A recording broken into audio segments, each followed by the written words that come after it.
welcome. Thank you very much for being here. Very big welcome to Lisa from Lisa Kordoff in the Kitchen.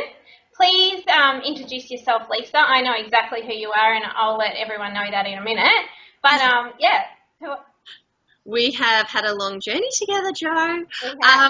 I'm Lisa, and I started a little blog and Facebook page when my family were making the transition to eating more whole foods, and it's now turned into its own little empire of e-courses and products to help people just get more real food on the table quickly and easily. I run a program called Small Steps to Whole Foods, which you feature in, and I also have Keep It Simple, which is 1 week of whole foods, and that's just a week-long menu plan for people who just are like, tell me what to do, I'll follow whatever it is you say. So it's just I'm always trying to help people, I guess, just cut out the bullshit with all this stuff and just eat real food.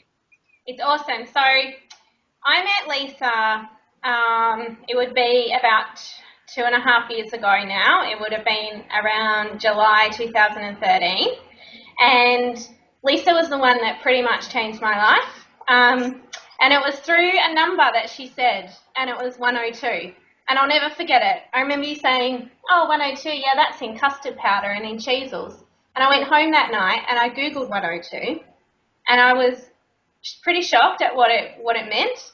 And so I just kept Googling. And from that moment on, we became an additive-free family, and here we are releasing an e-course. Amazing. It still blows my mind. But yeah, I thank you every day, because if you hadn't have mentioned 102, then who knows what would have happened. But I think that also we can hear this stuff, and then sometimes we're ready to hear it and act on it. Like, it's two different things, because most of us know that we should be eating more fresh fruit and vegetables, and we all know what to do, and we know that a lot of that food isn't great for us. But until you actually internalize it, and you obviously had amazing results from making the changes in your family, then we can know it but not necessarily act on it. Yeah, I absolutely agree with that. I mean, I was, as you know, I was in a desperate state of mind, so I was clutching at any straws to try and help me, because I didn't want to go down the Ritalin path and the doctors and all the drugs. So yeah, it was definitely a light bulb moment for me, and we really hope that a lot of our followers through this course get a few light bulb moments like that as well. So yeah, the reason we've got you here today is to talk about quick, easy dinner meals that don't require a packet mix, because you're the master of it. You've got 3 children. Are they under 5? 4? Elliot's just turned 5, so yes, now they're 5, 3 and 1. But yeah, when I had my youngest, my eldest was 3 still. Insane. 3. And you still managed to provide your family good food. So, I think if anyone can do it, someone with 3 babies under 3, if someone with 3 babies under 3 can do it, I think that most of us can do it. So that's why I wanted you here, and I wanted you to share some meals at dinner that you can get on the table during witching hour, when your baby's on the floor screaming, you've got someone in the bath kicking water everywhere, and, husband's not home yet. So what do you do? That's my life. One of my absolute go-to recipes, because it requires one dish and very little preparation, is sausages and veggies in the oven in one dish. So for me, everything changed when my kids were little and they were having sausages, I just kept on thinking, what's actually in these sausages? Not too sure if this is cool. And then I found an organic butcher and I asked him what was in his sausages, and he said, well, there's meat, there's salt and herbs, and then a certified gluten-free rice flour. Mm-hmm. And that's it. That's in his sausages. So they, I think, are $17.99 a kilo, and often they do 2 kilos for $24. So when they do that, I stock up and I have these sausages, and I don't mind spending a little bit more because I know exactly what's in them, and the kids eat them, so it's never wasted. So, or if they don't eat them, then they have them cold the next day. So I'm always thinking about leftovers for sure. So I literally just chop up some potato, chop up some sweet potato, broccoli, maybe a couple of tomatoes because it gives it a really nice juiciness, maybe some zucchini, and then pop the sausages on top, coat it all in olive oil and cook at 180 degrees. Give it a turn after about... that's cool. I've never thought of doing sausages in the oven. Cool. Sausages in the oven. Awesome. Yeah, when I was living in Ireland and around Christmas time, they would all have those little chipolata sausages in the oven, and they kind of shrink down, become really crispy on the outside. Ooh, they're good. Yeah. Yeah, yum. Yeah, we've done them in the Weber, which would, I guess, be the same thing. So, yeah, cool. Okay, we'll be doing that. Sausages and veggies, so that's definitely a go-to. Another one would be, like, if it's really just, like, terrible, is omelettes. Mm-hmm. So I would put out a few things for the kids, because I always find that if the kids have a little bit of control over what they're going to eat, they're a lot more likely to eat it. So I might put out some feta, I might put out some spinach, I might put out some tuna, olives, stuff like that. And so they've got it all there, and then they point it to the bowls and tell me what they want in their omelette. So I'll just crack a few eggs. So it depends on people's size pans, but usually 2 eggs for a kid. So I'll usually do about 6 eggs and then add a splash of milk or cream, whiz it all up.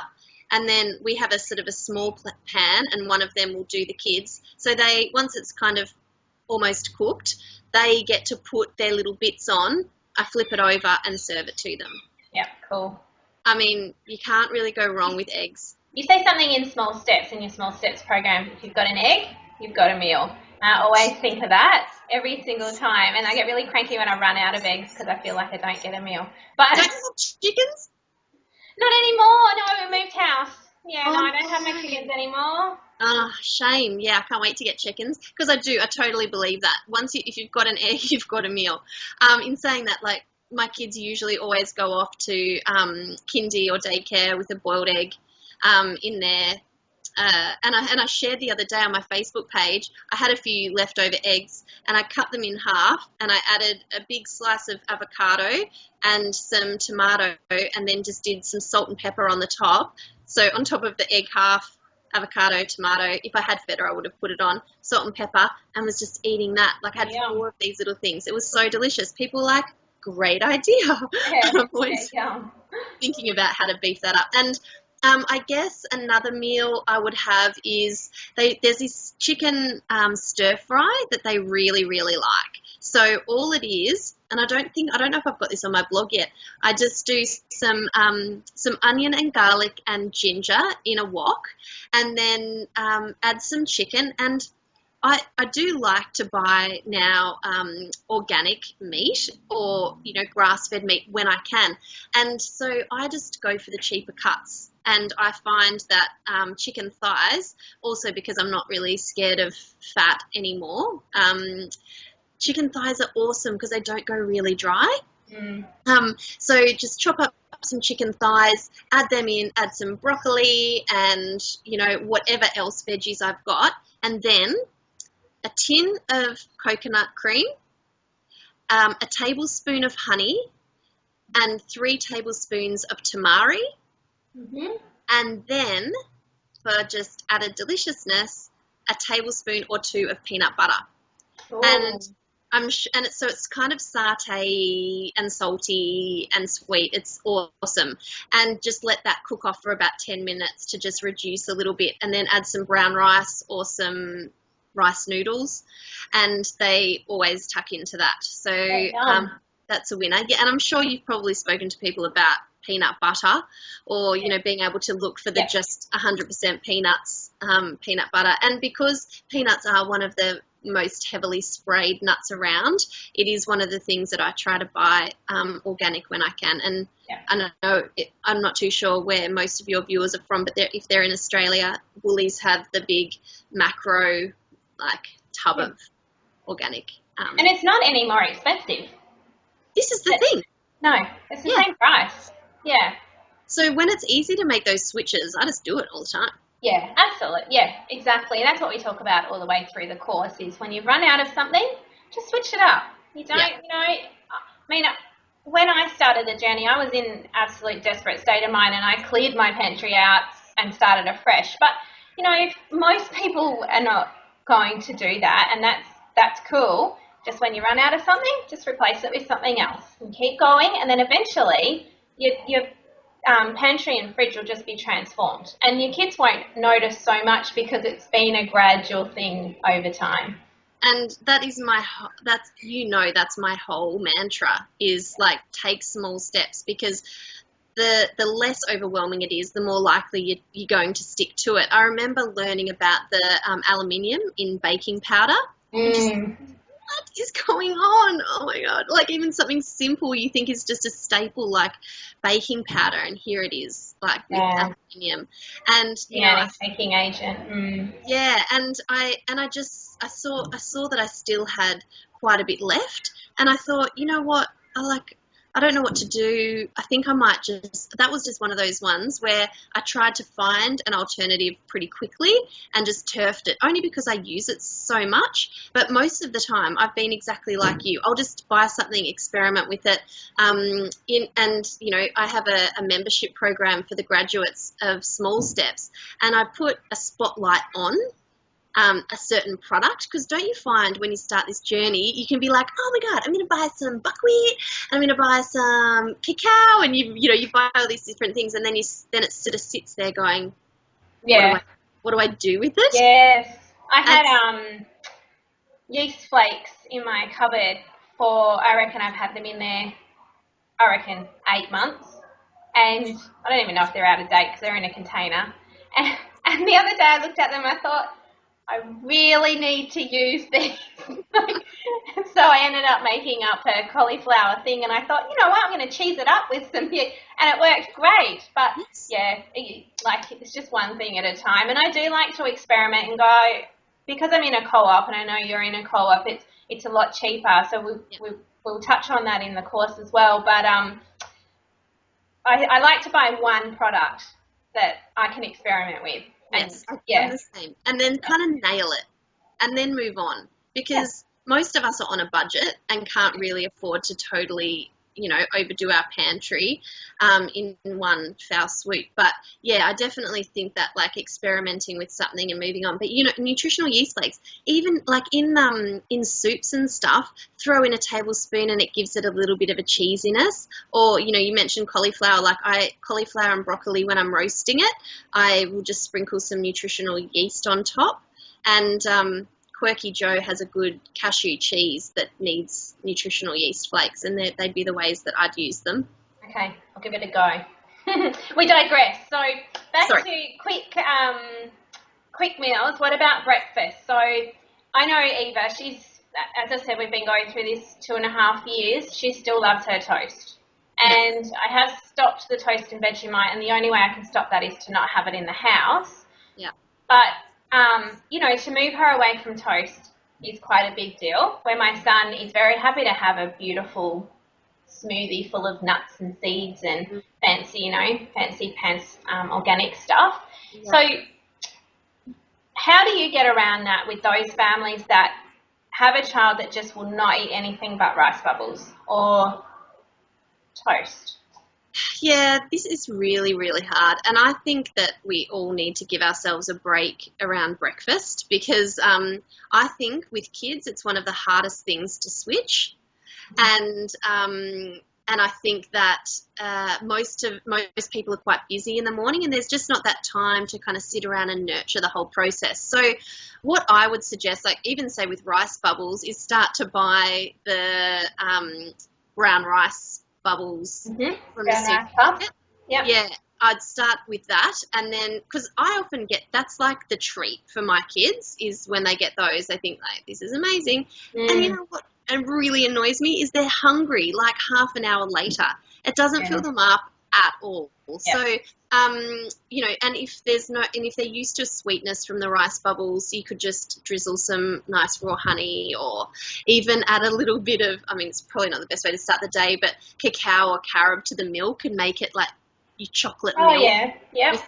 Because you've just got to think, like, a kid, if they're used to something, we need to ease them into it. Sorry, Lisa, talking about children. I know. I've got Jacob here. Hi. Sorry, keep going. And, you know, like it's a by degrees thing. So I used to work a lot in behaviour change, and the thing that I think about my kids a lot in terms of just trying to not change, like not go too far too fast. I don't like when someone tells me I can't have something, so why would my children? So I would even recommend like moving to something like the gluten-free Weet-Bix or something like that. So there's still something coming out of a packet, but it's not necessarily really crazy sugar-filled stuff. And my kids really like porridge, but my son is also getting to an age where I say to him now, eggs for breakfast, pancakes for breakfast. There's some great pancakes recipes around, and sometimes you can even make the mixture the night before and then just pop it in a pan that morning. Even when you say about toast, we do toast sometimes, and as you know, I'm sure you know, sometimes it's the quality of the bread that matters more than anything else, really. Yeah. But I'll often make it into French toast, so coat it with egg and then cook it in a pan in butter, and then sprinkle on a little bit of maple syrup or something like that, and that's going to be at least a little bit denser than... Eva, she loves the Vital Veggie Powder, the Nutri Organics Vital Veggie Powder, so I'll quite often sprinkle that on her toast. And I figure as well that she's getting a beautiful lunch, she's getting a beautiful dinner, and she's getting beautiful snacks. Yeah. You know, it's not the end of the world. And there's sometimes the thing that I do is give them something else beforehand. So one of my go-to smoothies for my kids is because I've got 3 kids, 2 bananas, frozen if I've got them, an avocado or half an avocado, depending how big it is, a handful of cashews or macadamias, and some water.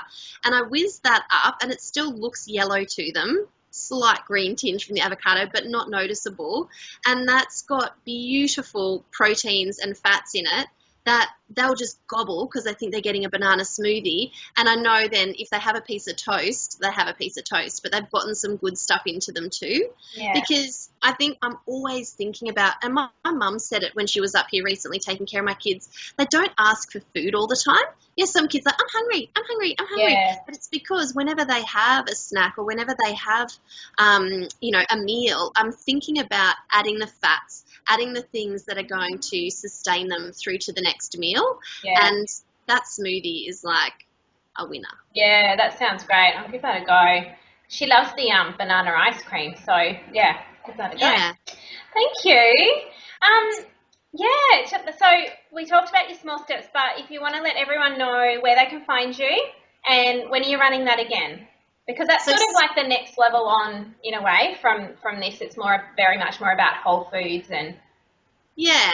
I think, I'm similar to you probably in the way that, like, it's broken down into chunks. We spend 2 weeks on one meal, so we spend 2 weeks on breakfast, 2 weeks on lunch, 2 weeks on dinner, and then 2 weeks on snacks and desserts. And I think it's just because my whole, I think if we can start somewhere and do well and then move on, then it's awesome. But of course, it's not about changing everything overnight. So Small Steps will be running again, I think, in February, and I'll probably be running it 3 times in 2016. But monthly, I run my Keep It Simple program, which just has whole food meal ideas, 40 whole food meal ideas that you can make your own menu plan or follow mine, and it's got a shopping list as well. And then there's just little videos from me every day to keep you pumped. Yeah, but cool. Small Steps is it's my baby, and it's changed well over 1,000 women's lives in terms of giving them just practical tools to just get started. And it's simple stuff. It really is simple, and it's manageable and definitely not overwhelming. It's a wonderful program. Well, thank you very much for being here. Hope that helps. Yeah, no, that's awesome. You've come up with some great ideas. So yeah, no, thanks very much. We'll pop a link to your website underneath. They can find you on Facebook and Instagram as well. And yeah, we'll pop all those links in. And yeah, thanks very much. Thank you, Jo. Hey, take care. Bye.